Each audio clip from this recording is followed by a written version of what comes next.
You done too much, much too young. Now you're quarantined with children when you could be having fun with me.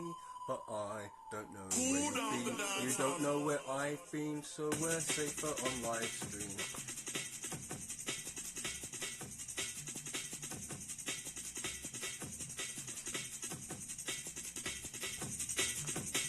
At the far end of town, where the grickle grass grows, and the wind smells sour when it blows, and no birds ever sing excepting old crows, is the street of the lifted Lorax.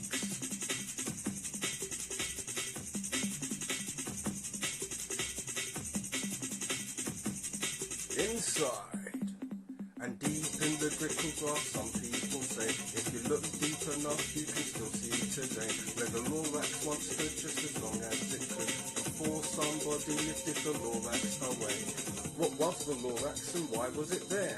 And why was it lifted and taken somewhere? From the far end of town where the grickle grass grows, the old onceler still lives there, ask him, he knows. You won't see the onceler, he won't knock at his door, he stays in his lurking on top of his store.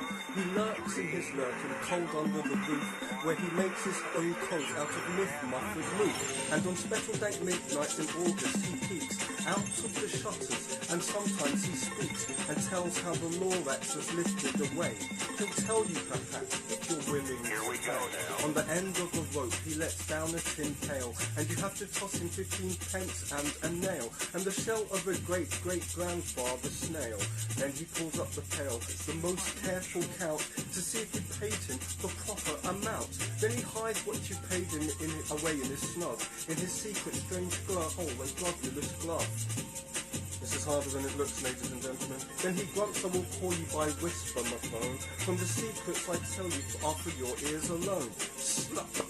Down slops the whisper my phone to your ear, and the old onceler's whispers are not very clear, since they have come down through a snurgly hose, and he sounds as if he had smallish bees up his nose.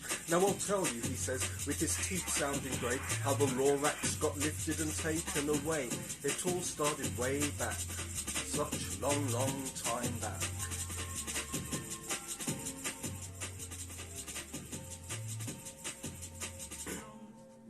Way back in the days when the grass was still green, and the pond was still wet, and the cloud was still clean, and the song of the swomey swans rang out in space. One morning I came to this glorious place, and I first saw the trees, the truffler trees, the bright-coloured tufts of the truffler trees, mile after mile in the fresh morning breeze. Here we go now, on the offense. And under the trees I saw brown barber loots frisking about in their barber loot suits, as they played in the shade and ate truffler fruit. From the rippleless pond came the comfortable sound of the humming fish humming while splashing around. And those trees, those truffler trees, all my life I've been searching for trees such as these. The touch of their tufts was much softer than silk, and they had the sweet smell of fresh butterfly milk. I felt a great leaping of joy in my heart. I knew just what I'd do. I unloaded my cart, and in no time at all I had built a small shop. Then I chopped down a truffler tree with one chop, and with great skillful skill, and with great speedy speed, I took the soft tuft and I knitted a thread. The instant I'd finished, I heard a gazump. I looked, I saw something pop out of the stump of the tree I chopped down. It was sort of a man. Describe him, that's hard, I don't know if I can. He was shortish and oldish and brownish and mossy, and he spoke with a voice that was sharpish and bossy. My new children's entertainer alias, Mossy Rocks. And this is his debut, reading the Lorax Vs Jungle. Mister, he said with a sawdusty sneeze, I am the Lorax, I speak for the trees, I speak for the trees have no tongues, and I'm asking you, sir, at the top of my lungs. He was very upset as he shouted and puffed, what's that thing you've made out of my truffler tuft?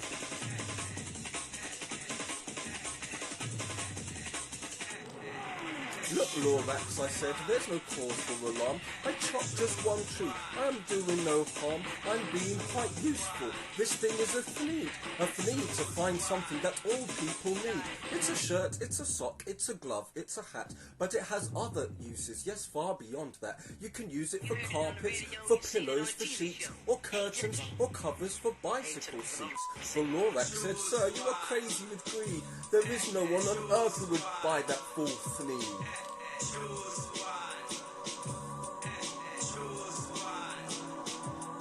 But the very next minute, I proved he was wrong, for at that minute, a chap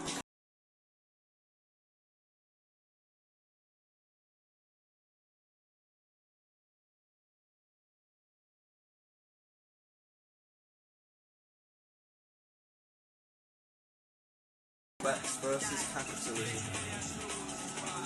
I repeat, cried the Lorax, I speak for the trees. I'm busy, I told him. Shut up if you please.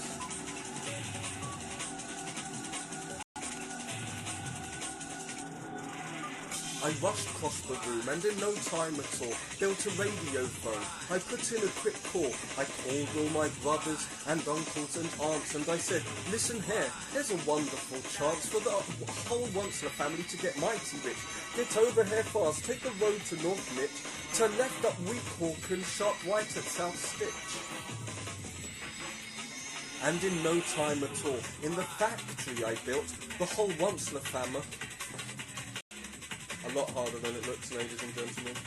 Rewind and come again, selector. And in no time at all, in the factory I built, the whole Onceler family was working full tilt. We were knitting fleece just as busy as bees to the sound of the chopping of truffler trees. Then, oh baby, oh, how my business did grow. Now chopping one tree at a time was too slow. Capitalism. So I quickly invented my super axe hacker, which whacked off 4 truffler trees at one smacker. We were making fleas 4 times as fast as before, and that Lorax, he didn't show up anymore. But the next week, he knocked on my new office door.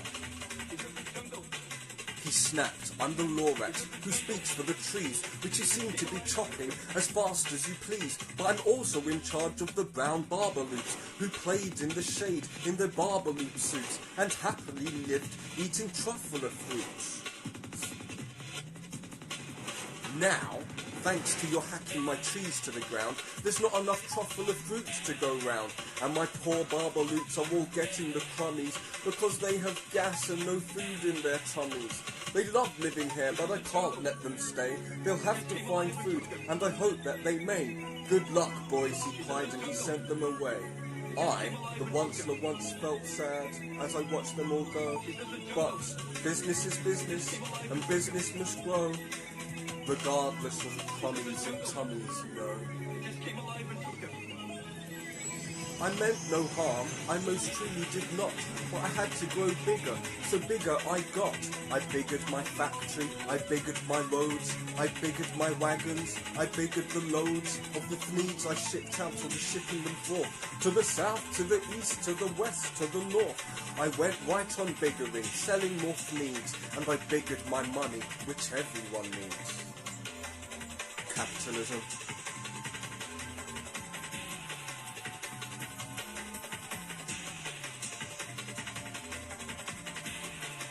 Then again he came back. I was fixing some pipes when that old nuisance Lorax came back with more gripes. "I am the Lorax," he coughed and he whiffed. He sneezed and he snuffled, he snargled, he sniffed. "Onceler," he cried with a coughless croak. "Onceler, you're making such smogulous smoke. My poor swammy swans, why they can't sing a note. No one can sing who has smog in his throat."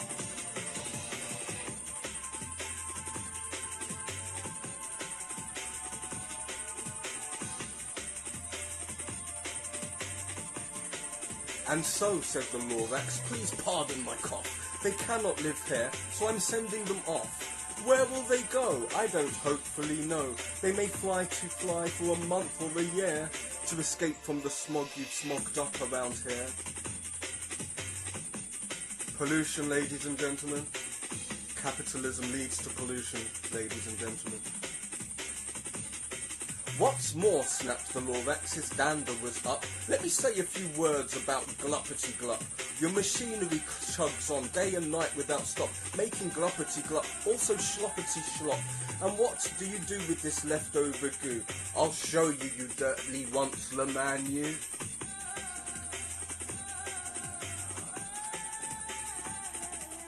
You're glumping the pond where the humming fish hummed.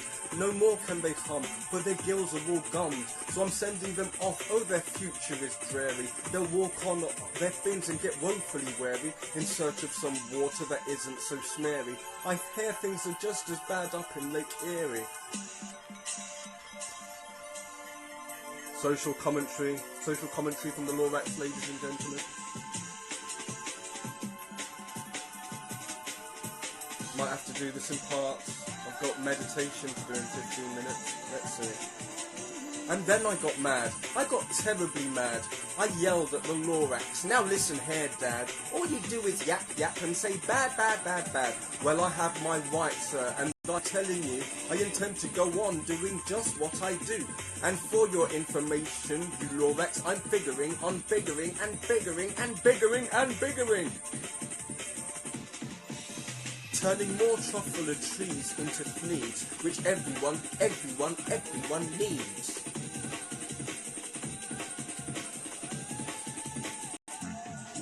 And at that very moment, we heard a loud whack. From outside in the fields came the sickening smack of an axe on a tree. Then we heard the tree fall, the very last truffler tree of them all.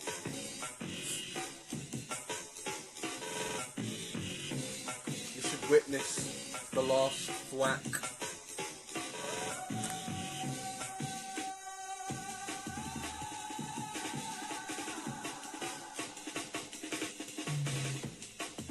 Original junglist. Amen breaks. No more trees, no more fleas, no more work to be done. So in no time, my uncles, aunts, everyone all waved me goodbye. They jumped into my cars and drove away under the smoke-smothered stars. Now all that was left neath the bad-smelling sky was my big empty factory, the Lorax and I.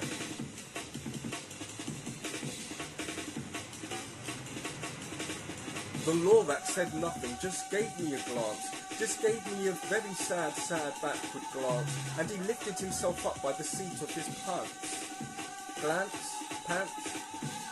And I'll never forget the grim look on his face when he hoisted himself and took leave of this place through a hole in the smog without leaving a trace.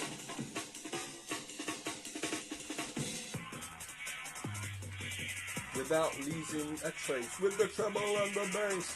And all that the Lorax left here in this mess was a small pile of rocks, and with one word, unless, whatever that meant, well, I just couldn't guess. That was long, long ago. But each day since that day I've sat here and worried away. Through the years while my buildings have fallen apart, I've worried about it with all of my heart.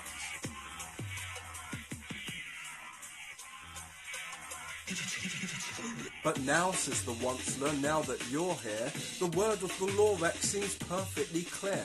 Unless someone like you cares a whole awful lot, nothing is going to get better. It's not.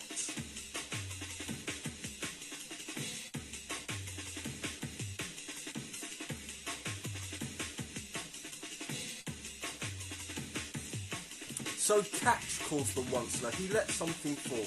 It's a truffler seed, it's the last one of all. You're in charge of the last of the truffler seeds. And truffler trees are what everyone needs. Plant a new truffler, treat it with care, give it clean water and feed it fresh air. Grow a forest, protect it from axes that hack. Then the Lorax and all of his friends may come back.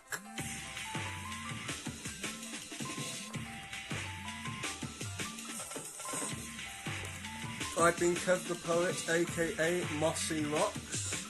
That was the Lorax by Dr. Zeus, to the sound of Uncle Duck's mixing Congo Natty. Bless up. Annihilating rhythm.